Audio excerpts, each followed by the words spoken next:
బంగ్లాదేశ్ తరఫు నుండి తారిక్ రెహమాన్ మా అందరికీ హిందువులు, ముస్లింలు అందరూ కావాలి అంటున్నారు. మరోవైపు అల్లకల్లోలంగా ఉన్న బంగ్లాదేశ్లో నిర్దేశించిన సమయానికి అసలు ఎన్నికలు జరుగుతాయని మరొక డౌట్.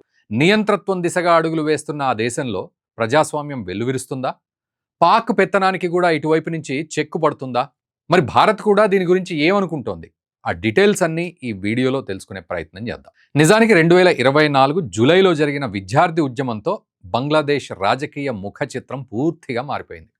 దాదాపు 15 ఏళ్ల పాటు తిరుగులేని శక్తిగా వెలిగిన షేక్ హసీనా నేతృత్వంలోని అవామీ లీగ్ ప్రభుత్వం కుప్పగూలిపోయింది. దీంతో ఆమె దేశాన్ని విడిచిపెట్టి భారత్లో తలదాచుకుంటున్నారు. ప్రస్తుతం మొహమ్మద్ యూనిస్ నేతృత్వంలోని తాత్కాలిక సర్కార్ దేశంలో పాలన కొనసాగిస్తోంది. ఇది మనందరికీ తెలుసు. దీంతో ఎన్నుకోబడని ప్రభుత్వం పాలన వద్దు అంటూ కూడా అక్కడి ప్రజలు ఇప్పుడు ఎన్నికలు జరపాలని పెద్ద ఎత్తున డిమాండ్ చేస్తున్నారు. ఈ నేపథ్యంలోనే ఇన్ని రోజులుగా ఎన్నికలు నిర్వహించకుండా పోస్ట్పోన్ చేసుకుంటూ వస్తున్న యూనుస్ నిర్ణయాన్ని ఇప్పుడు ఠకీమని మార్చుకోవాల్సి వచ్చింది. దీంతో వచ్చే ఏడాది ఫిబ్రవరిలో ఎన్నికలను డిక్లేర్ చేశారు. ఎన్నికలు నిర్వహిస్తామని చెప్పడంతో పాటు అక్కడ ప్రధాన పార్టీగా ఉన్నటువంటి షేక్ హసీనాకు చెందిన అవామీ లీగ్ పై నిషేధం విధించారు. వాస్తవానికి 2026 ఫిబ్రవరి 12న జరిగే సాధారణ ఎన్నికల్లో కనుక ఈ పార్టీ పోటీ చేస్తే బలమైన ప్రభావం చూపించే అవకాశం ఉంది. ఎక్కువ కాలం పాటు అధికారంలో ఉన్నందుకు ప్రజల్లో వ్యతిరేకత ఉన్నప్పటికీ కూడా అన్ని వర్గాల ప్రజల్ని సమానంగా చూస్తుందన్న భావన ఉంది. మరీ ముఖ్యంగా ఈ పార్టీ అధికారంలో ఉన్న సమయంలోనే దేశం ఆర్థికంగా వృద్ధి సాధించింది. ఇదిలా ఉంచితే ప్రస్తుతం బంగ్లాదేశ్ నేషనలిస్ట్ పార్టీ BNP అక్కడ పెద్ద రాజకీయ శక్తిగా మారుతోంది. ఇప్పుడు ఈ పార్టీ మాజీ ప్రధాని షేక్ హసీనాకు వ్యతిరేకంగా రాజకీయాలు చేసిన ఖలీదా జియా నాయకత్వంలో ఉంది. ఇప్పుడు కొన్ని రోజుల కిందట ఆమె తీవ్ర అనారోగ్యానికి గురికాగా ఆమె కుమారుడు తారిక్ రెహమాన్ సుమారు 17 ఏళ్ల తర్వాత ఇప్పుడు బంగ్లాదేశ్కి తిరిగి వచ్చారు. అడుగు పెట్టడంతోనే రాజకీయాలను ప్రారంభించేశారు. ఇది దేశ రాజకీయాలను కీలక మలుపు తిప్పింది.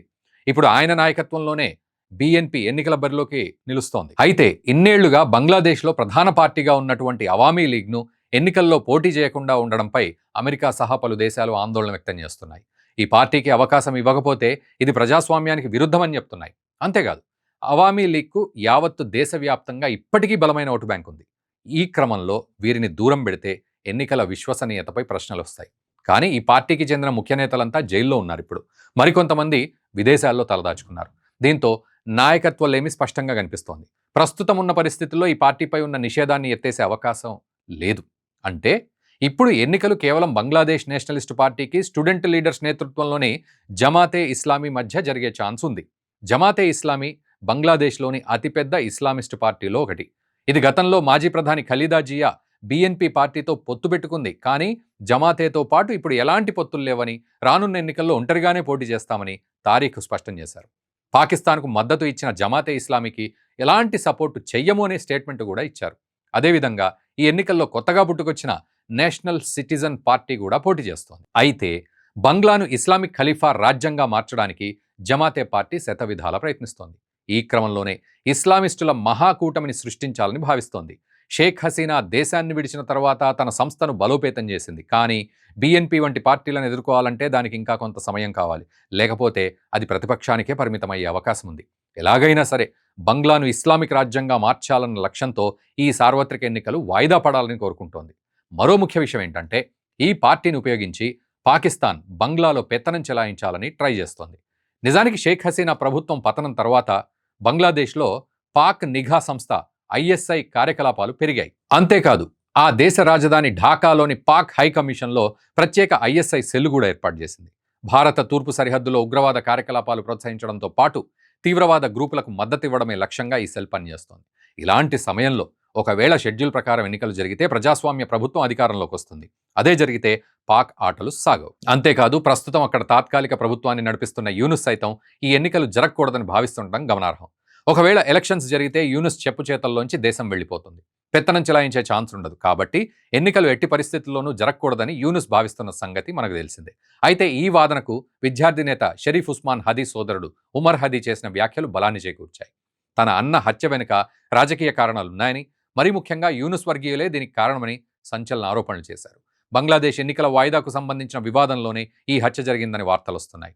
ఒకవేళ హదీని యూనుస్ కాకపోతే పాక్ ISI చంపించి ఉండొచ్చు. ఎందుకంటే ఎన్నికలు జరిగి ప్రజలతో ఎన్నుకోబడిన ప్రభుత్వం అధికారంలోకి వస్తే పాక్ ఆ దేశంలో ఉండే పరిస్థితి ఉండదు.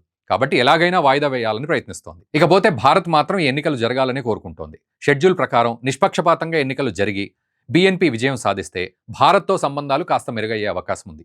ఎందుకంటే ఆ పార్టీకి చెందిన కీలక నేత తారిక్ రెహమాన్ స్వదేశానికి వచ్చి రావడంతోనే దేశం అందరినీ కూడా స్పష్టం చేశారు ఆయన.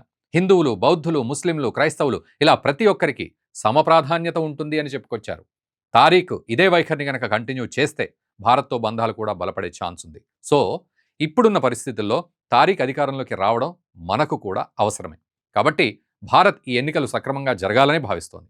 మన దేశ తూర్పు సరిహద్దులు అస్థిరపడకూడదంటే అక్కడ స్థిరమైన ప్రజాస్వామ్య ప్రభుత్వం రావాలి. ఆ వచ్చే సర్కార్ బీఎన్పీ అయితే మంచిది.